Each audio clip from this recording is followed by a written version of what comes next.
And of course, we thank you for staying with us. Right now, we are talking about the critical updates on how government contracts and SNAP benefits are affecting families across the community.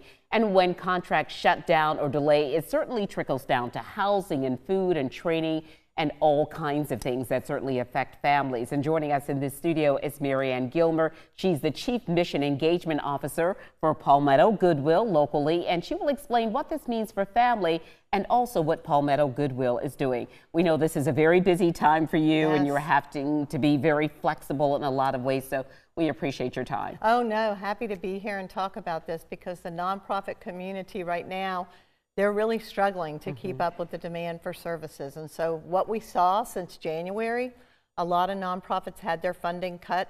And then with the shutdown came the next wave. What are families saying to you when they come in? I mean, we know that some families are really in desperate situation. I even heard one family say, one mother said that she's pretty much sending her child to school to get a meal. Yes, absolutely. We hear that all the time, that they're having children go in earlier so they can take advantage of breakfast at school. What we're hearing too is the really damaging things for their future, like I'm not paying my electric bill, I'm not making my car payment, I'm not paying my car insurance, because they need to put food on the table for themselves and their families. And so we know that's going to have a domino effect for them really for the next several months, even once those benefits start back up. And even longer than that, possibly if someone's credit is damaged. I mean, sometimes it's difficult for families to bounce back when they've had things that, you know, catastrophically, damage their economic security. Absolutely. With job loss or all kinds of things, if they can't put gas in the car, they can't get to work.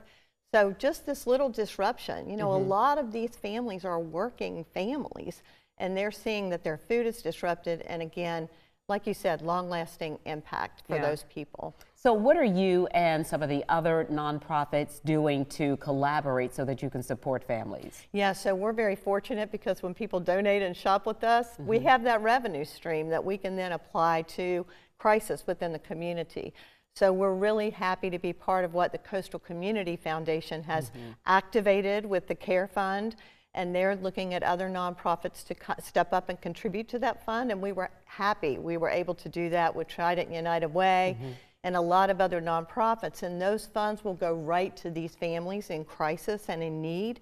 The first donation that came from that fund went to the Lowcountry Food Bank because we know they're going to be super stressed as these families think about how are we going to get food on the table. Right, day-to-day functioning, right? Family being able to survive. Yes, absolutely. And you know, when the community's in crisis, nonprofits in this community come together. They don't operate in a silo. They come together to address those needs. So we are working as hard as we can to partner with other nonprofits to help these families through this crisis situation. So what can people do? Someone who may not be dealing with a crisis situation and concerned about other families and what's happening, what can the general public do to support your mission and the missions of other nonprofits? Sure. Well, for example, we're collecting food in all of our stores throughout the 18 counties we serve.